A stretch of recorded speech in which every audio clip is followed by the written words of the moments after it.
Alright y'all, welcome back to the channel and to some more turkey patterning. And today, I've got a new choke, and a very interesting one at that, really. I'm definitely curious to see how well it performs, because if it does well, we should see a really hot looking pattern today, I'd say. So for the setup I've got out here today, I brought out the Remington 1187, but for a choke, I picked up this guy, and I don't know if you're going to be able to see in the sun glare there, maybe, but this is a Remington TSS turkey choke. It's a 650 constriction. They also make this choke in a 645 as well, so if you want to see that one tested, or kind of a shootout between the 645 and this 650, then let me know, and I'll see what I can do about picking up the 645 version as well. And I'm not going to be able to convey this on camera, but this is probably one of the beefiest chokes I've ever dealt with. Even though it's a typical 12 gauge choke and it's smaller than something like the 835 chokes typically are, this is probably the heaviest, or at least the thickest choke that I've had to work with, that's for sure. So it's definitely on the beefy side, but being 650 constriction, how well can it actually perform? I'm definitely excited to see what it can do. And as for the shell I've decided to initially bring it out here and test it with, I brought out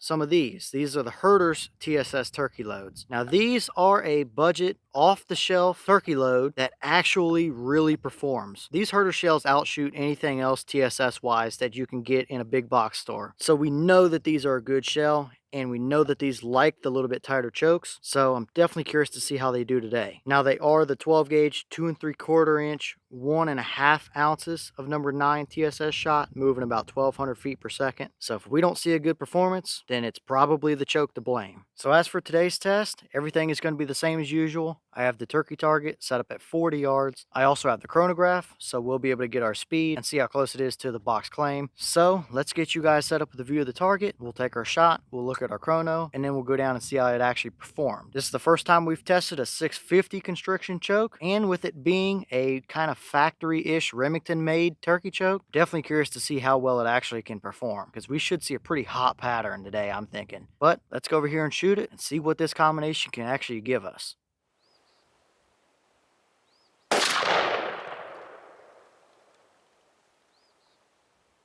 Okay, so that shell gave us 1393 through our chronograph. The box is claiming 1200, and it's not unusual that we see 1300 out of these shells, but almost 1400 feet per second, that shell was moving on out pretty good, I'd say. So we absolutely saw more than their claim. But how well did it actually perform down there at 40 yards through that Remington 650 choke? Let's go take a look and see.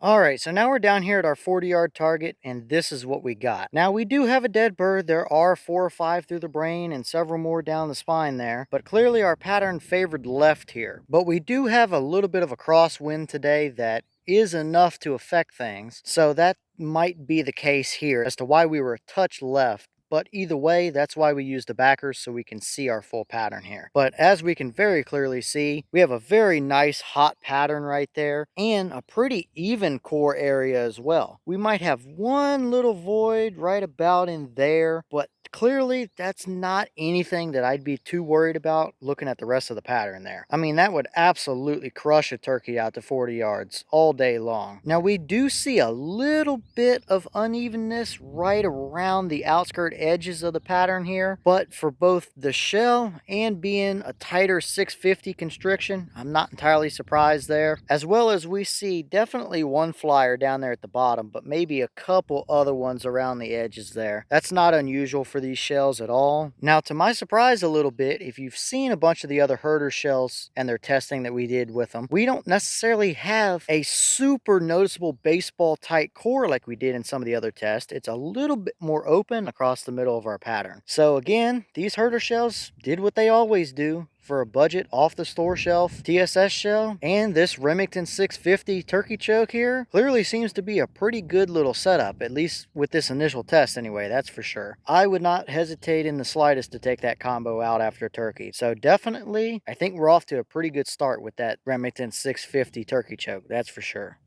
Okay, and here's the wad out of that shell, and as you can see, pretty typical orange Herter's wad. Nothing really too special to see, no rips, tears, or anything. Nothing stuck down in there. It is a little bit dirty because it landed in a muddy spot by the target, but no pellets stuck down in there at all. Just your typical little styrofoam piece down there. So overall, for being through a tight 650 choke, looks perfectly fine to me, I'd say. Alright y'all, well, what do you think about that performance right there? Clearly, that would absolutely crush a turkey out at 40 yards all day long. So this setup definitely seems like a pretty good performer. I wouldn't be scared to hunt with that whatsoever. So I definitely think we're off to a pretty good start here with that Remington 650 TSS choke. Now we just need to put some other shells through it and see what it can do with some lead and maybe some other TSS shells and stuff like that. Because looking at this, I think we've got a pretty good performing setup here, that's for sure. But as always, leave your thoughts in the comments. Is that about what you expected to see? Were you a little bit surprised one way or the other? And if you have or have tested one of these Remington TSS chokes, either the 645 or the 650 choke, what has been your results with it? And if you want to see me pick up the 645 version and test it as well, then by all means, let me know all that down in the comments. But with that being said, I've got some more tests to film for you guys, so I'm going to get back to it. As always, we have the channel Instagram as well as the mailbox where you can send stuff if you'd like. All that information will be in the description if you're interested, but I'm going to get back to it. So I'll see y'all in the next one.